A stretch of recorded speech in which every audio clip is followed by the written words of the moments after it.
to this problem is, once again, we want to multiply both the numerator and denominator by the same thing.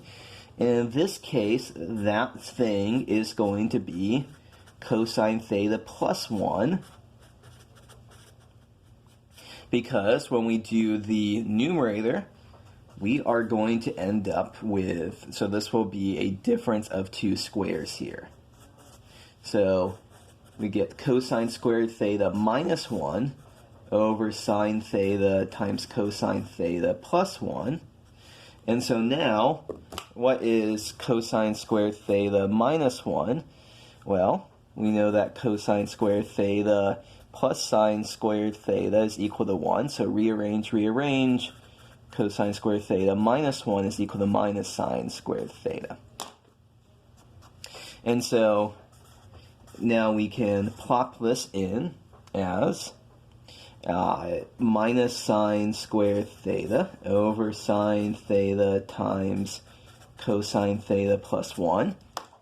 One factor sine cancels from the numerator and denominator. The limit s theta goes to 0 of minus sine theta over cosine theta plus 1.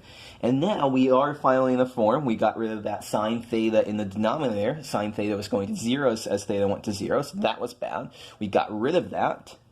And so now we can substitute in minus sine 0, oops, that should be a 0, not a theta, over cosine 0 plus 1 is 0 over 1 plus 1. And so our answer here is 0. So that finishes off worksheet 2.6. Let's spend a little bit of time doing some problems. So sorry, that finished off worksheet 2.5. Let me talk a little bit about the problems from worksheet 2.6, because I think there was some confusion there. So first problem says, what is the limit as x goes to 0 of x squared times sine of 1 over x? This is what we were supposed to find. And so how we were supposed to do this is we're trying to look for functions that squeeze together x squared sine of 1 over x. So we have something, we want to squeeze it from the top and squeeze it from the bottom, where those are simpler functions that both have limits at 0 that agree and that we can easily do. And so the key trick to this problem, whenever you see something, a squeeze theorem-like problem, that has a sine or cosine of it, with the argument being something nasty, and that 1 over x, in this case, is going to be nasty, we should realize, like, I don't care in the slightest what's on the inside of that sine. Sine of whatever that is going to range between minus 1 and 1. So this could be anything you want in here. Sine of that thing is going to be between minus 1 and 1. And so, when we start off with this inequality, we just multiply everything by x squared. So minus x squared is less than or equal to x squared sine of 1 over x is less than or equal to x squared.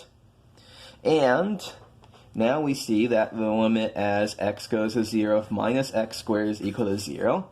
The limit as x goes to 0 of x squared is equal to 0. So this original limit is squeezed, this function is squeezed between minus x squared and x squared. And so its limit must also be 0. So that is a pretty typical squeeze theorem kind of problem. Okay, so let me work out, in the interest of time, let me skip down to number 3. I might come back to number 2 later. So I think there's a lot of confusion here about number 3 as well. I think many people got unconfused, but it's worth going over this one more time. So the instruction, so you're supposed to figure out what is this limit here. Limit as h goes to 0 of sine of 5h over 3h. So note that the instructions, if we very carefully look at this, it says it's the squeeze theorem and trigonometric limits. And in the first 2 problems, you were supposed to use the squeeze theorem. You're explicitly told to do that. Here you're not. And so in the first two problems, we explicitly use the squeeze theorem. Now we are not going to use the squeeze theorem directly. What we're going to do here is that we're going to use the fact that the limit as theta goes to 0 of sine theta over theta is equal to 1. So this is something that we proved in the original set of video notes and we did this with the squeeze theorem. There's an entire video on this. But we don't want to reuse the squeeze theorem. We just want to use this fact in an appropriate way. And so the appropriate way that we're going to do that is, well, we want to rewrite this right here in a way that looks more like sine of theta over theta. And so the thing that we're going to do is that, so note that I wrote this is equal to this. That's not true as of yet. There's more coming here. But I rewrote the thing I'm taking the limit of in such a way that this matches. So what we're going to do is that we're going to want to replace 5h with theta, and then it looks just like this fact right here. So when we do that, we divide by 5h, so we need to multiply by 5h, and don't forget about the 3h in the denominator. So we're going to stick a 3h in the denominator, and so now we can see we basically just multiplied and divided by 5h. If we cancel out these 5h factors, we'd be back to where we started. Now we don't want to do that. What we want to do, well, we can cancel out those h's. We have a constant that we can move out in front. And so we end up with 5/3 times the limit as h goes to 0 of sine of 5h over 5h. So at this point, we want to make the replacement that theta is 5h. And so as h goes to 0, theta also goes to 0. So we have 5/3 times the limit as theta goes to 0 of sine of theta over theta. And so that's 5/3 times 1 is 5/3. And so this is, in this problem, we didn't actually use the squeeze theorem directly. So here we use the squeeze theorem directly. There's lots of inequalities and stuff like that. Here we use a fact that we already proved using the squeeze theorem, and so we could do this without too much work. In a similar way, the fourth problem on the sheet, so the limit as x goes to 0 of x squared over sine squared x.